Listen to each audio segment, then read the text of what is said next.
The problem that we had with the suspension, I mean, Mitsubishi's cars, they turn on a dime, they're amazing. However, because we weren't using the original transverse motor with the four-wheel drive system, we had to mount the engine longitudinal, which made the subframe obsolete.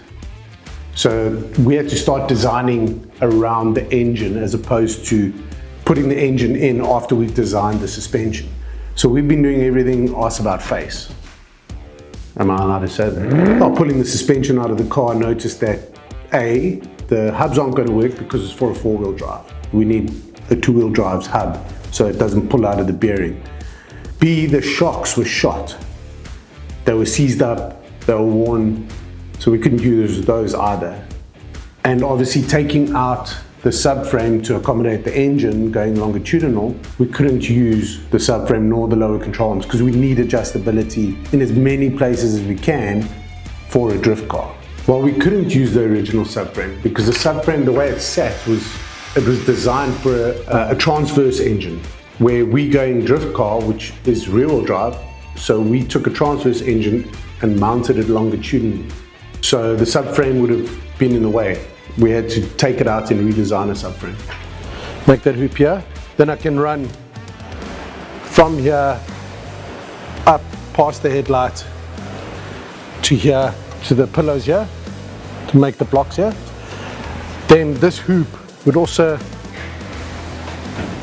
become part of the subframe that I can build off for the control arms. But designing a custom frame like that's a lot of head scratching and sitting and working out how you're going to mount the motor to it, and also working out at the same time where your suspension is going to sit. And that takes a lot of, well, for me it's not really planning, it's more so trial and error. I'll make something, if it doesn't look right, take it out, make another one. I'll probably bolt this in, or put plate, maybe, I don't know yet, maybe just tie it. So for the piping, we used a conduit that is flexible but holds its shape. So I could use that and bend it to the shape I liked and everything. And then I could cut it down to the size that I needed, and that just saved me a lot of time and effort trimming pipes down, where I could just put this down and trim the pipe exactly to that conduit. The whole time it's been bugging me about the subframe. So we're going to put the shocks in, put the angle in, the caster in, and then see if we have space for the steering rack, because if not, then we have to lift the motor more, and then build everything around it so we can put the engine mount onto the subframe that'll come out to hold the motor, and then we're good to go. Then the motor's in and the suspension spots is in the right place, and we can build the lower control arms. Yeah, also take all the oil off. What does the oil do to welding? I'll make it.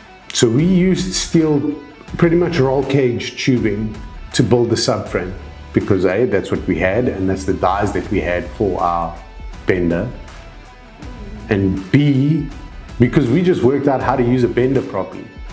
So it was a lot easier for us to make the subframe in a way that we know, and make it work around the motor and be able to mount the motor onto it, make space for the suspension, and make it that it's a lot easier to take in and out.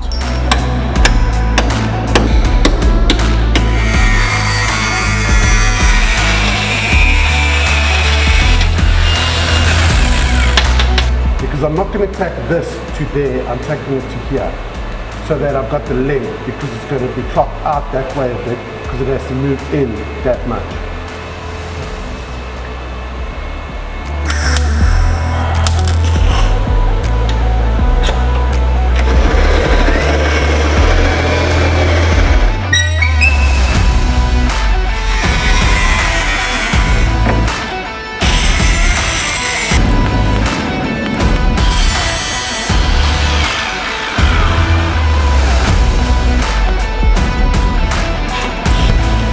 David, this one's not going to work, this flat disc, because of the nut. It's going to stick out.